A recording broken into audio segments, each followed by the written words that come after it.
recent trip to Paris, after visiting the Conciergerie and before heading over to the Tuileries, I decided to walk on down and visit the Orsay gallery, which has been on my wish list of things to see for quite some time. It was a gorgeous day for a stroll, and I always love the buildings walking along here. If you just like to walk and look at architecture, this is such a beautiful city to do it in. I wandered down to the Orsay. I had a timed entry ticket to get in. This gorgeous museum was converted from a major railway station that had been built in the 1898 to 1900 time frame. It was originally the terminus in Paris for some of the large southern train lines coming in. And then as it aged out, it sort of became a local train line, and during World War II, it was even a mailing center. And it was not converted into a museum as it is now until 1986. But if you love Impressionist art, this is your stop. Aside from being a beautiful building to just look at, there are so many wonderful pieces in this gallery. The Orsay actually holds the largest collection of Impressionist and Post-Impressionist masterpieces in the world. It contains works by all the masters: Monet, Degas, Renoir, Cézanne, Van Gogh, all dating from 1848 to 1914. It is also one of the largest art museums in all of Europe.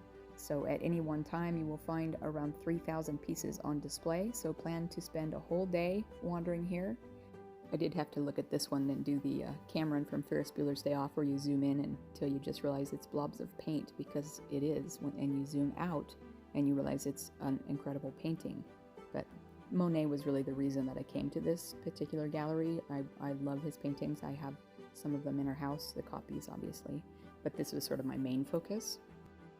And we see so much of Monet's garden that people probably don't realize he did some really cool winter portraits, and I was really fascinated by these in particular, and also one that I did not know existed that is a portrait of Madame Monet, which I had never seen, but I kind of fell in love with her couch. I want that couch.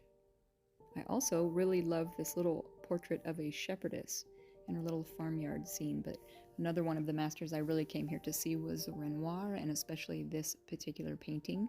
It was really just terrific to get a chance to see these up close and in person. If you have a day to spend walking through this is definitely probably a full day museum to wander through. There is a lot to see. There are actually 3 levels to this museum. I only visited the lower 2. I did not go up to the top level, so I missed Van Gogh. Whether he's on the 3rd level or not, I'm not sure, but I missed it, and I just kind of enjoyed some of these giant prints in the lower levels, and especially, of course, the Monet and Renoir. I hope you enjoyed coming on this little bit of a trip through part of the Orsay Gallery with me. If you'd like to see more of our travels and travel tips, don't forget to subscribe. Thanks for watching, and I'll see you in the next video.